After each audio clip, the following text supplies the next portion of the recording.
With all the new hype about the very first 300cc Dualsport for modern standards, and what I mean by modern is EFI, 6 speeds, and your typical bigger brand name heavy Dualsport, which in fact is quite the opposite of your performance rated Dualsports like KTM and Beta 390s. One simple word: simplicity. Not all of us are looking for that high-end strung KTM 350 EXC-F or even the KTM 250 EXC-F. Some of us just wants that KLX300 or now the 300. To get to the KLX300, I need to go to its younger brother, the KLX250. The reason I love the KLX250 is because it's an incredibly off-road worthy bike. Very easy to ride, it really brings up your confidence, and with all that package also includes easy maintenance and reliability. Not to mention, a very affordable machine.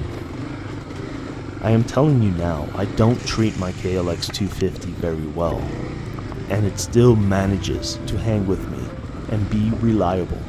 Now I just wish for that little slight extra power, especially out in this elevation in Colorado. Well, out comes the KLX300. Same form and build as the good old reliable KLX250, just with a bigger bore. Now I honestly wish certain things were changed. Being a 300 does not really mean a ton of power. A lot of things put together is what delivers the power. Alright, so I got many requests about the KLX300. Now I figured in this video it will be fair to kind of talk about the KLX300R and the new 2021 KLX Dualsport version. So the very first thing I kind of wanted to talk about was the KLX250, right? We have a 2013 KLX250 that I believe, I forgot which company it was, but they ended up doing a dyno chart and they ended up being a 24 horsepower. But the most important thing for me is actually the torque, 13.5 foot-pounds. So I get it. Horsepower is how quickly the engine can perform this work. Horsepower is torque times RPM. In theory, the faster machine has more horsepower. But for me, when it comes to technical and trail riding, it's nice to have that extra leverage. Kind of like a long torque bar. A force acting from a distance. An extra advantage. Think of it as a torque bar. The longer it is, the easier it is to get that job done and easier to deliver that power. In this case, it's the piston pushing down on the crank. Of course, it becomes a bit more complex, but this video is not about the engineering of how torque and horsepower is delivered. For comparison purposes, this explains why the WR250F, with its 17.6 foot-pounds of torque, can tractor through its gears, which makes it a great, powerful bike with plenty of low end, but still has its mellow delivery like the KLX250. Yet, the KLX250 needs to be in the revs for it to power through stuff.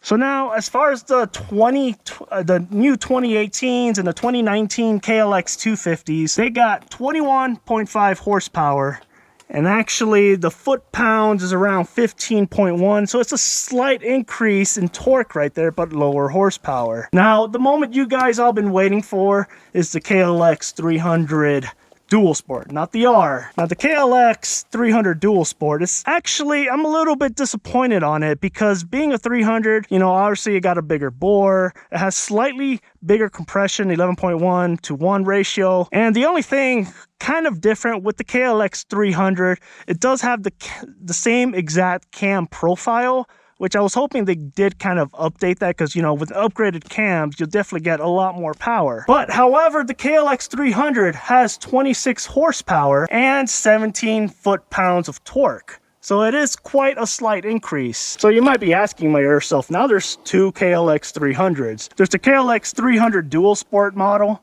and there's also the KLX300R, which is the more off-road oriented.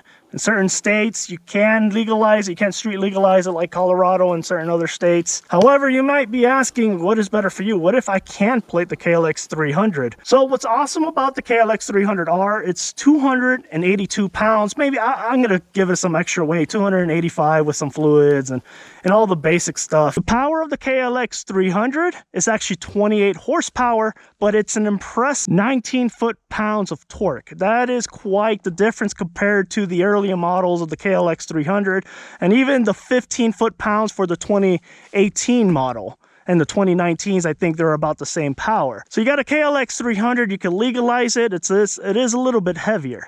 However, the KLX300R definitely produces a lot more power. So where does the KLX300R really stand? Well, let's take a look at Cool Eye Colorado's KTM 250 EXC-F. Well, the KLX300, it has around 28, 29 horsepower and around 19 pounds of foot torque. So that's a 300. But what about the KTM 250 EXC-F? Now, I label this bike actually pretty powerful. It has a lot more low-end torque than my two-stroke 250. The minute I go on this throttle, I'm not used to that low-end torque, you know? So how it compares, a cheap bike, you know? Well, unfortunately, I couldn't find that much information on the KLX 250.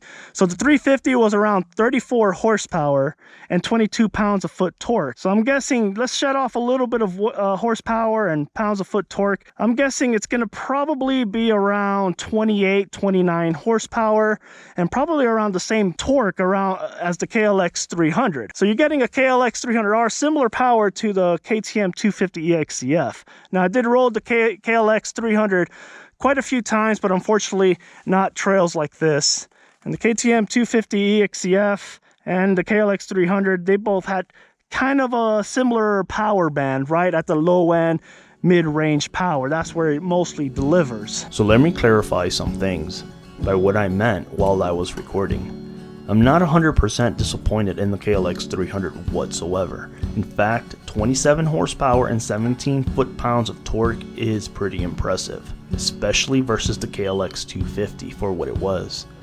I was just hoping for around the same specs as the KLX300R due to its weight. In fact, with more further research, I found out it has the same cam profile as the KLX300R, which is great news. But delivering 26 horsepower and 17 foot-pounds of torque, but all in all, the KLX300 Dualsport, I have to admit, it's an amazing machine, and to be honest, it is a noticeable difference in power versus the KLX250.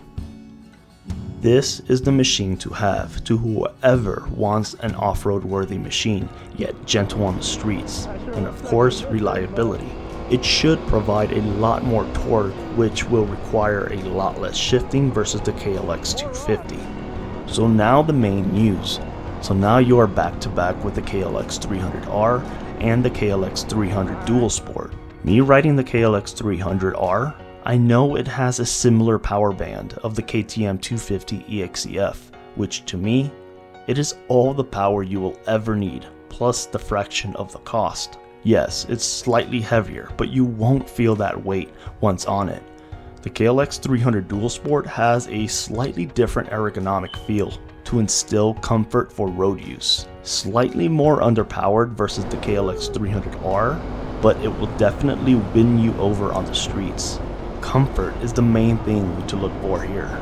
It feels and rides almost like a street bike, while the KLX 300R instantly tells you it wants to be ridden on the dirt and quickly reminds you that it is a dirt bike. But don't let that confuse you. Because of its middle ground weight, it still provides a lot of comfort on the road versus your traditional off-road bike. That is one of the things I noticed right away when I test rode the KLX 300R, was actually the comfort. So exactly who should pick out the KLX 300R and who should pick out the KLX 300 Dualsport? Without a doubt, both are great machines for new riders to even advanced riders looking for a backup or just to have fun. Both are proven to do hard enduro trails and excel at trail riding. I personally think if you plan on doing tight, tiring, single track trails as your main course, the KLX 300R is definitely the way to go. However, the KLX300 Dualsport, although heavy, don't let that fool you. It provides amazing stability at high-speed runs, forest roads, and of course, the street. I personally find the KLX300 Dualsport more comfortable and more planted due to its weight. I would say if you ride a lot of forest roads, a lot of exploring, and will end up on the road quite a bit, especially at high speeds, the KLX300 Dualsport is definitely the way to go. However, if you plan to trailer your machine or even prefer mostly to do harder difficulty trails, the KLX300 will not leave you disappointed with its slightly more powerful delivery. And although 20 to 30 pounds less in weight for the KLX300R, keep that in mind as you keep dropping it, it will tire you out a lot less. Anyhow guys, if you guys like this video, would like to see me ride out on the KLX300 a bit more, go ahead and subscribe, hit that bell button, and I'll catch you guys on my next video.